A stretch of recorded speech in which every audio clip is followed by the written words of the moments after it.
Jerwin Ancajas successfully defended his IBF Super Flyweight Championship with a 10th round TKO over Israel Gonzalez. And what was a very good performance for Ancajas, not necessarily a great fight, pretty one-sided. Ancajas was frankly just too quick for Gonzalez, too quick, too snappy. Was able to kind of do a little bit of that in and out movement, give enough footwork movement as well on the defensive side to basically keep Gonzalez from being able to kind of tie him or potentially really get off some more shots on the inside, which appeared to be really what Gonzalez's game was more so. He was really trying to get on the inside, trying to dig to the body, dig to the head, be more of like kind of a volume type fighter. But Kaz was just too quick for him. Just too quick on the inside, too quick with the in and out. I think it's really funny that so many people, for obvious reasons, compare Ancajas to Manny Pacquiao. He was promoted by Pacquiao before now. He's now promoted by Top Rank. He's a southpaw from the Philippines, etc. But the funny thing is, not only is his alias Pretty Boy, not unlike Floyd Mayweather, but he fights in really more of a defensive manner as opposed to just that kind of surging all out offense explosiveness that Pacquiao brings. There's some similarities with the left hand, the left cross in particular, but I think that's kind of where it begins and ends with similarities between him and Pacquiao. That being said, though, he's a very good fighter, regardless of what style or what descriptions people may like to attribute to the guy. Ultimately, it's going to be up to him to write his own legacy at this point. He's already a world champion. He's made some really good defenses so far. His last defense, especially, which was just a brilliant kind of destruction of Jamie Conlan over in Belfast, Ireland. Really, really good performance for him. And a fight where actually Conlan looked pretty good in the first, I'd say, like round or two, and then Ancajas came on, just destroyed that body, beat him up, beat him down, and took him out. Here it was really a bit more one-sided for Ancajas. You never necessarily got the sense that Gonzalez was able to really get anything done. You could see a couple of moments where Gonzalez was able to time Ancajas, but it wasn't consistent enough. It just wasn't consistent. He wasn't able to get that hook, the jab, and the right hand off just with enough frequency or enough accuracy to really dissuade from Ancajas from kind of doing as he pleased and setting whatever pace he kind of felt like setting. So it's just another solid defense for Ancajas, another solid win for him.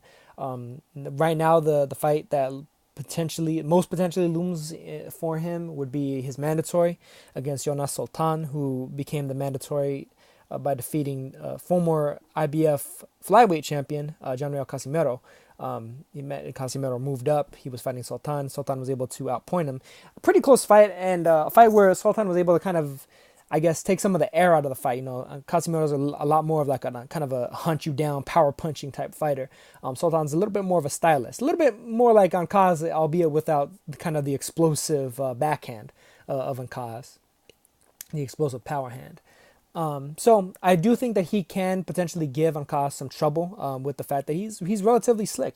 He's pretty good defensively. Good footwork, good kind of torso, head movement, and all that. But I just don't necessarily see him having enough real offensive firepower to kind of dissuade Ancajas from being able to at some point really get a beat on him, hunt him down, and just kind of bust him up, beat him down, whether it's going to be to the head or to the body, which I'd imagine Ancajas' game plan against somebody like Sultan would be go to the body, try and kill the body and cut down all that movement that he's doing. And then at that point, try and take him out late. What's more interesting is the potential for him to maybe fight some of the other big name super flyweights out there, considering the fact that super flyweight is a hot division now. It's a hot division that's in the spotlight. It's in the spotlight, and it's filled with good names, big names, guys that bring pretty good money. HBO has a spotlight on it, and even though there's the whole beef and kind of rancor between Top Rank and HBO, and the fact that Top Rank's having these fights on ESPN, this fight between Ancajas and Israel Gonzalez was just on ESPN. Who knows? Maybe they'll be able to steal one or two of those guys from HBO and then have them fight Ancajas. Or who knows? Maybe they'll be able to mend things at some point to a certain degree and to have Ancajas fight on HBO. Ultimately, I think it'll probably go the the former way more so than the latter. I'd imagine that they'll try to get the likes of a Roman Gonzalez maybe against Jerwin on ESPN, which would be a great fight, a big fight. Even at this point with Gonzalez, depending on how he's looking when he makes his eventual comeback, which looks like it may actually wind up taking place either in April or May, which would incidentally put him most likely as the co-feature once again to Gennady Golovkin, with Golovkin trying to rematch Saul Canelo Alvarez. There's definitely some good fights out there for him. I'm not gonna criticize him too bad for having frankly kind of avoided, ducked an offer from Naoya Inoue on a couple of separate occasions.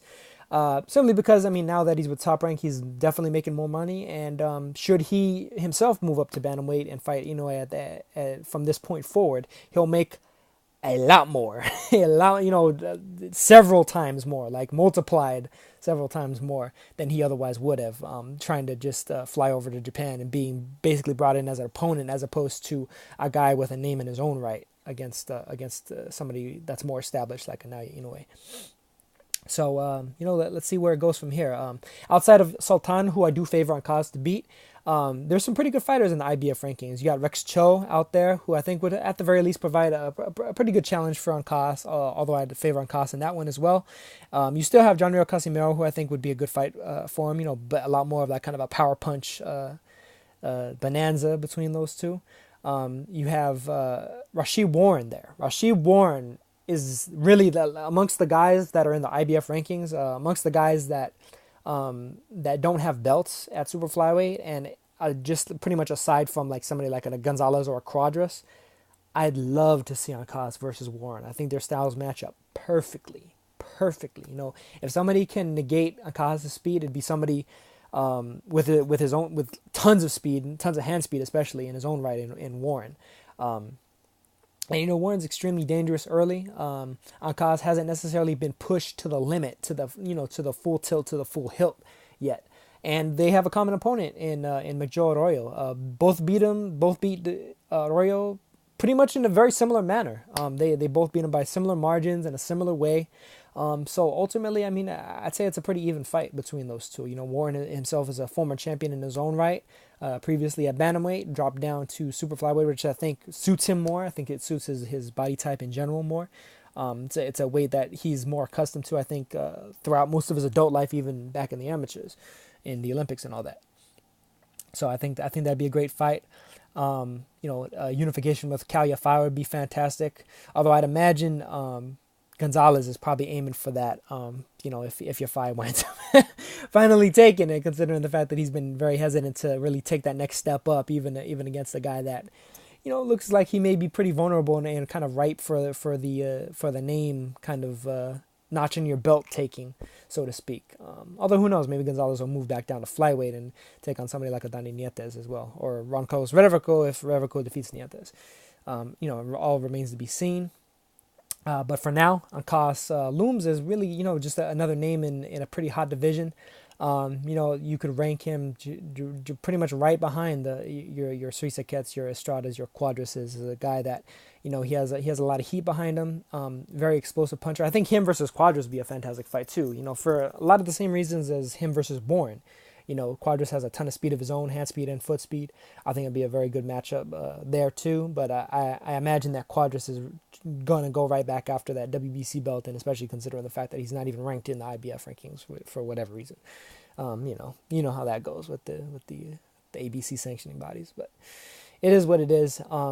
Good win for Ancas, another solid victory, one-sided as most of them have been. He's kind of proven himself to be a solid champion thus far, and it's really just a matter of time before he's able to mix it up versus his fellow big names, his fellow top elite contender / champions of the division that he fights in. So let's see how it goes from here. But that's gonna do it for this one, and I will catch you guys on the next one. Peace.